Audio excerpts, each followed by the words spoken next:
श्रीपादराजम शरणं प्रपद्ये. अध्याय 44. स्वर्णपीठिकापूर वर्णन. श्री भास्कर पंडितांनी त्या दिवशी आम्हाला त्यांचे आदर आतिथ्य स्वीकारल्यावर रात्री त्यांच्या घरी राहण्याचा आग्रह केला आणि श्रीपाद श्रीवल्लभांचे दिव्य चरित्र ऐकण्याची विनंती केली. दुसऱ्या दिवशी स्नान संध्या आदी अनुष्ठान आटपून आम्ही त्रिपुरांतकेश्वराच्या मंदिरात दर्शनाला गेलो. त्या मंदिरात श्री भास्कर पंडितांनी श्रीपाद श्रीवल्लभांच्या अत्यंत रसपूर्ण अशा चरित्राचे विवेचन केले. त्यांनी आपल्या वाणीने श्रोत्यांना मंत्रमुग्ध केले. श्रीपाद प्रभूंचे जन्मस्थान. हे श्रोते हो, श्रीपाद श्रीवल्लभ प्रत्यक्ष शिवस्वरूप आहेत. ते पीठिकापुरातून अंतर्धान होऊन काशी नगरीत अवतरित झाले. त्यांनी गंगेत स्नान केले. पीठिकापुरम इथे त्यांच्या अवतरित होण्याने पीठिकापूरमधील त्यांच्या जन्मस्थळाची भूमी चैतन्यमयी झाली होती. भविष्यात काही शतकांनंतर त्यांच्या जन्मस्थळी निर्माण होणाऱ्या महासंस्थानात त्यांच्या दिव्य पादुकांची प्रतिष्ठापना होईल. तेथील भूमी जागृत होऊन क्रमाक्रमाने आजूबाजूच्या भूमंडळास जागृत करील.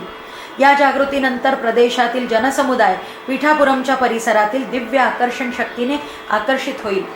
त्यांनी केलेला पृथ्वी तत्वयज्ञ पीठापुरापासून सुरू झाला आहे हे आपण समजून घ्यायला हवे. ज्या ज्या ठिकाणी श्रीपाद श्रीवल्लभांनी संचार केला आणि ज्या ज्या ठिकाणी ते संचार करतील ते प्रदेश नकळत जागृत होतील. अशा जागृत ठिकाणी जे लोक पाऊल टाकतील ते निश्चितच त्या दैवी शक्तींकडे ओढले जातील. एवढेच नव्हे तर प्रत्येक मनुष्यामध्ये पृथ्वी तत्व असते. हे शब्द स्पर्श रूप रसगंध या तत्वांनी बनलेले असते. योगदृष्टीने पाहता पृथ्वी तत्व असलेले शरीर श्रीपाद प्रभूंच्या दिव्य करुणाभावामुळे पीठिकापुरम या क्षेत्री निश्चितपणे आकर्षित होते. यावर मी प्रश्न केला, आर्यावर्तातील लोक त्यांच्यातील पृथ्वी तत्वाच्या जागृतीमुळे पीठिकापुरमला भौतिक रूपात येऊ शकतील का? स्वर्ण पीठिकापूर महिमा. श्रीपाद प्रभूंनी मंद हास्य केले आणि म्हणाले, तू विचारलेला प्रश्न योग्यच आहे. भौतिक रूपाने दिसणाऱ्या पीठिकापुरमप्रमाणेच एक सुवर्ण पीठिकापूर आहे. भौतिक पीठिकापुरमच्या व्याप्तीसारखीच सुवर्ण पीठिकापुरमचीही व्याप्ती आहे. सुवर्ण पीठिकापूर केवळ चैतन्याने निर्माण झाले आहे. जडतत्वाशी जोडले गेलेले चैतन्य जेव्हा साधकामध्ये वृद्धिंगत होते तेव्हा तो सुवर्ण पीठिकापूरवासी बनतो. या सुवर्ण पीठिकापुरातील चैतन्यामुळे हजारो दिव्य किरणांची आभा निर्माण होते. योगी तपस्वी महापुरुष या सुवर्ण पीठिकापुरात राहतात आणि अनिर्वचनीय आनंदाची अनुभूती घेतात. परंतु हे आपल्या सामान्य दृष्टीला अगोचर असतात. सुवर्ण पीठिकापूर केवळ योगचक्षु आणि ज्ञानचक्षु असलेल्या साधकांनाच गोचर असते. काशीतील पंचक्रोश यात्रा विशेष. याच प्रकारे सुवर्ण पीठिकापुराप्रमाणे सुवर्ण काशी नावाचे एक दिव्य क्षेत्र आहे. त्याचा विस्तारही भौतिक काशीच्या विस्तारा एवढेच आहे. सुवर्ण काशी चैतन्यमय पदार्थांनी निर्मिलेली आहे. काशी यात्रा गमिष्यामी तत्रैव निवासाम्यहम इति ब्रुवाणम सततम काशीवास फलम लभेत असे शास्त्रवचन आहे.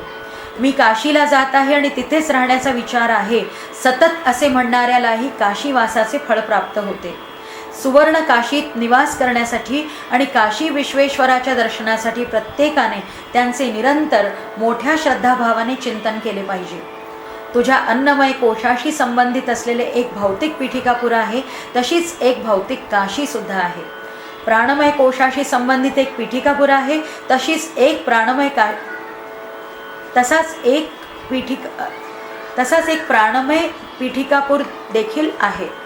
मनोमय कोश, विज्ञानमय कोश आणि आनंदमय कोश या प्रत्येक कोशाशी संबंधित असलेले एक एक पीठापूर आणि काशी आहे. या आनंदमय पीठिकापुरमलाच सुवर्ण पीठिकापूर असे म्हणतात. तसेच या आनंदमय काशीला सुवर्ण काशी असे म्हणतात. यावर मी म्हणालो, महाशय, मी अल्पज्ञ आहे. कृपा करून माझ्यावर अनुग्रह करून या विषयाचे सुबोध विवेचन करून सांगा. काही लोक काशीतील पंचक्रोश यात्रेच्या फळाबद्दल सांगतात. ती यात्रा कोणती? माझ्या प्रश्नाचे समाधान करीत श्री भास्कर पंडित म्हणाले, बाळा, पंचक्रोश यात्रा म्हणजे केवळ भौतिक यात्रा असते. वास्तविक पाहता अन्नमय, प्राणमय, मनोमय, विज्ञानमय आणि आनंदमय कोशातून ही यात्रा आपण चैतन्य रूपानेच करायची असते. हेच या पंचक्रोशमय यात्रेचे गूढ दैव रहस्य आहे. श्रीपाद प्रभूंच्या अनुग्रहामुळेच साधकाला पंचक्रोश यात्रा करण्याचे सामर्थ्य प्राप्त होते. त्यामुळेच पंचभूतांशी संबंधित पंचमहायज्ञ श्रीपाद प्रभूंच्या योगशक्तीने सिद्ध होतात. या पंचमहायज्ञाचे प्रतीक म्हणून कुरगड्डीजवळ पंचदेव पहाड व दरबार सुशोभित केलेला आहे. दैवरहस्याचे अनुष्ठान ज्यांनी केले व ज्यांच्याकडे योगदृष्टी आहे अशा साधकालाच या विषयाचे आकलन होते. इतर सर्वसाधारण लोकांना त्याबद्दल काही बोध होत नाही. श्रीपाद प्रभूंनी काशीत गंगा स्नान केले तेव्हा गंगा मातेने प्रत्यक्ष प्रगट होऊन श्रीपाद प्रभूंना दररोज गंगा स्नान करण्याची प्रार्थना केली. त्यावेळी श्रीपादांनी गंगा मातेला वर देऊन सांगितले, मी दररोज गंगेत स्नान करीन. गंगा मातेचे चैतन्य सुद्धा पंचक्रोशात सामावलेले आहे. यावर मी म्हणालो, महाराज, गंगा माता जलस्वरूप असते ना, ती पंचक्रोशात कशी असेल? मला हे समजत नाही. यावर हसून भास्कर पंडित म्हणाले, बाळा, देवता या मंत्रस्वरूप असतात, त्या भौतिक स्वरूपात नसतात. मंत्रस्वरूप म्हणजे शब्द ब्रह्माचे शक्तिरूप होय. गंगा माता ही शक्तिरूपी आणि चैतन्य स्वरूपी देवता आहे असा याचा अर्थ आहे. चैतन्याची अभिमानी देवता भौतिक गंगा नदीशी तादात्म्य पावली की तेच गंगा मातेचे पावन स्वरूप होते. त्याचप्रमाणे सृष्टीत दिसणारी सूर्य देवता चैतन्य स्वरूप सूर्य खगोलात तादात्म्य स्थितीतील चैतन्य रूप देवता असतात. हे धर्मसूक्ष्म गूढ असलेले दिव्य रहस्य तुला आता चांगले समजले असेल. प्रत्येक मानवामध्ये जलतत्व असते. त्याच्या शुद्धीकरणासाठी जलयज्ञ करण्याचा प्रभूंनी संकल्प केला. त्यासाठी ते दररोज काशीला गंगा स्नानासाठी जातात. या योग प्रक्रियेने ते भौतिक रूपात असलेल्या जलवासनेला पावित्र्य प्रदान करतात. गंगेसारख्या महानद्या पापी जनांनी केलेल्या त्यांच्यातील स्नानाने अपवित्र होतात. या नद्यांमध्ये जेव्हा चैतन्य रूप महापुरुष आणि पुण्यात्मे स्नान करतात तेव्हा या महानद्या पूर्ववत पवित्र होतात. जलयज्ञ करण्याचा अर्थ जीवराशींच्या शरीरात रसस्वरूप असलेल्या जलतत्वांचे शुद्धीकरण असा आहे. श्रीपाद श्रीवल्लभ सार्वभौम आहेत. ते केवळ एका आदेशानेच हात हलवून कोट्यानुकोटी ब्रह्मांडांची रचना, रक्षण आणि विलय करणारे महान त्रिमूर्ती स्वरूप दत्तप्रभूच आहेत. त्रेतायुगात भारद्वाज मुनींना दिलेल्या वचनानुसार भारद्वाज गोत्रातील सवितृकाठक महायज्ञ केलेल्या पुण्यस्थळी म्हणजेच पीठिकापुरम या गावी श्रीपाद प्रभूंनी अवतार घेतला. त्यांच्या अवताराचे प्रयोजन महायोग्यांना, महासिद्धांना आणि महापुरुषांना अनुग्रहित करून त्यांच्याद्वारे धर्माचा उद्धार करणे हेच आहे. त्यांनी या अवतारानंतर नृसिंह सरस्वती नामरूपाने अवतार घेणार असल्याचे सांगितले आहे. या दिव्य वचनावर अविश्वास दाखवणाऱ्यांना आणि श्रीपाद प्रभूंच्या अवताराची अवहेलना करणाऱ्यांना पिशाच्च योनी प्राप्त होईल. ते बलहीन आणि अत्यंत हीनदीन अवस्थेला प्राप्त होऊन नरक यातना भोगतील. अशा पापी व्यक्तींना गाणगापूर येथे श्री नृसिंह सरस्वती स्वामींच्या अवतारात मुक्ती मिळेल असे श्रीपाद प्रभूंनी सांगितले आहे. त्यांच्या दिव्य वचनांवर शंका घेणारे रौरव नरकात जातील. तू लिहित असलेला श्रीपाद श्रीवल्लभ चरित्रामृत हा ग्रंथ अक्षरशः अक्षर सत्य ग्रंथ आहे. हा ग्रंथ अनेक भाषांमध्ये अनुवादिला जाईल. या महापवित्र ग्रंथाचे कोणत्याही भाषेत पारायण केले असता निश्चितच त्याचे विशेष फळ मिळेल. प्रभू म्हणाले की याचे भाषांतर करण्याची योग्यता असणाऱ्यांची निवड ते स्वतःच करतील. या ग्रंथाच्या अनुवादाचे काम चालू असताना त्यांची विशेष कृपादृष्टी अनुवादकर्त्यावर असेल. हा ग्रंथ पूजा मंदिरात ठेवून त्याची पूजा केल्यास देखील त्यांचा विशेष कृपा लाभ होईल. या ग्रंथाच्या पारायणाने कलियुगात सर्व शुभ गोष्टी घडतील. त्यामुळे तू या ग्रंथाचे लेखन करणे हे एक निमित्त मात्र आहे. या ग्रंथलेखनाचे कार्य श्रीचरणच तुझ्याकडून करून घेत आहेत. त्यावर मी म्हणालो, महाशय, तुम्ही सांगितलेले सर्व योग्यच आहे, पण मी पंडित नाही. शिवाय वेदांताच्या ज्ञानाविषयीही मी अनभिज्ञ आहे. या अल्पज्ञाकडून आपण केवढे महत्कार्य करून घेत आहात याचे मला आश्चर्य वाटते आणि आनंदही होतो.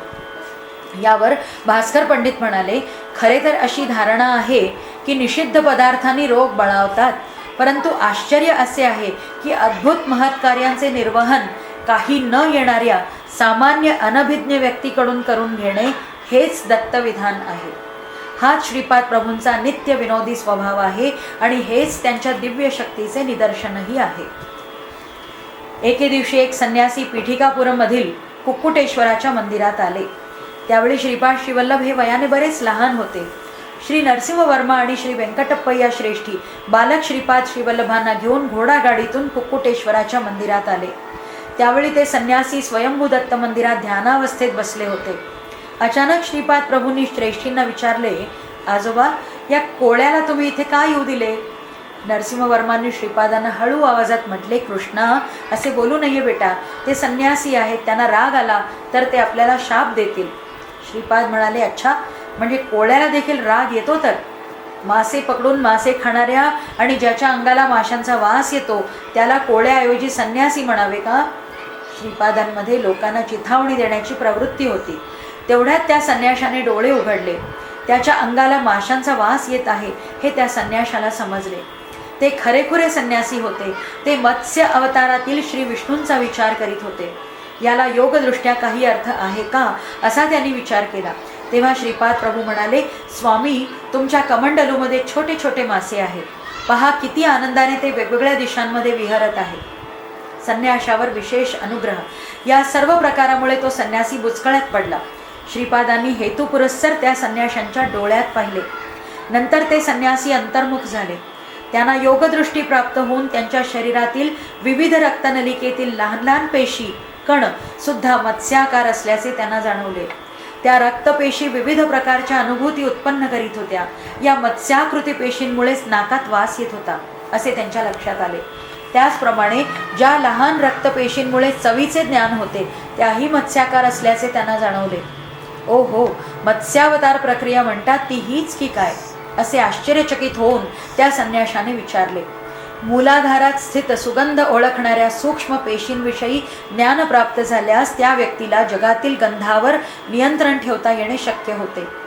ते संन्यासी बहिर्मुख झाले आणि हसले. श्रीपादांनी सुद्धा मंद हास्य केले. संन्यासी श्रीपादांच्या चरणकमलांवर नतमस्तक झाले. श्रीपाद प्रभूंनी त्यांच्यावर अनुग्रह केला. तेव्हा त्या संन्याशाच्या शरीराला एक दैवी सुगंध येऊ लागला. यावेळी त्या संन्याशास पाराशर मुनींनी आपल्या कृपादृष्टीने मत्स्यगंधेच्या शरीरातून येणारा माशांचा दुर्गंध नष्ट केला आणि त्याऐवजी सुगंध दरवळेल असे केले. त्या घटनेचे स्मरण झाले. त्याचप्रमाणे पतिव्रता मातलीच्या शरीरातून सुगंध येत असल्यामुळेच तिला सुवासिनी असे म्हणतात. शरीरातील अनुभूती सुवासात सुगंधात परिवर्तित झाल्यानंतर भौतिक शरीरात सुद्धा बदल होऊन त्या सुवासाचा अनुभव घेता येतो, असा श्रीपाद प्रभूंनी त्या संन्याशाला मौन बोध केला. प्रभू दिव्यत्वाचा आनंद घेतात. यानंतर श्रीपाद प्रभू म्हणाले, अरे बाबा, तुला मत्स्यावताराबद्दल ज्ञान झाले. दैवी प्रकृती आणि आसुरी प्रकृती यांना कूर्मावताराचा आधार आहे. मंदार पर्वताला कूर्मावर प्रस्थापित करून देवदानवांनी समुद्रमंथन केले होते. तू अंतर्मुख झाल्यास मोठा योगी होशील, तसे न केल्यास बहिर्मुख होऊन सर्व दुर्गुणांनी युक्त होऊन राक्षस होशील. तू बहिर्मुख होता क्षणीच कोणीतरी तुझा शिरच्छेद करील. तुला अमरत्व हवे असल्यास तू अंतर्मुख होऊन योगाभ्यास कर. असे केल्यास तू सर्व बंधनांतून मुक्त होशील. श्रीपाद श्रीवल्लभांचा जय जयकार असो. अध्याय 44 समाप्त.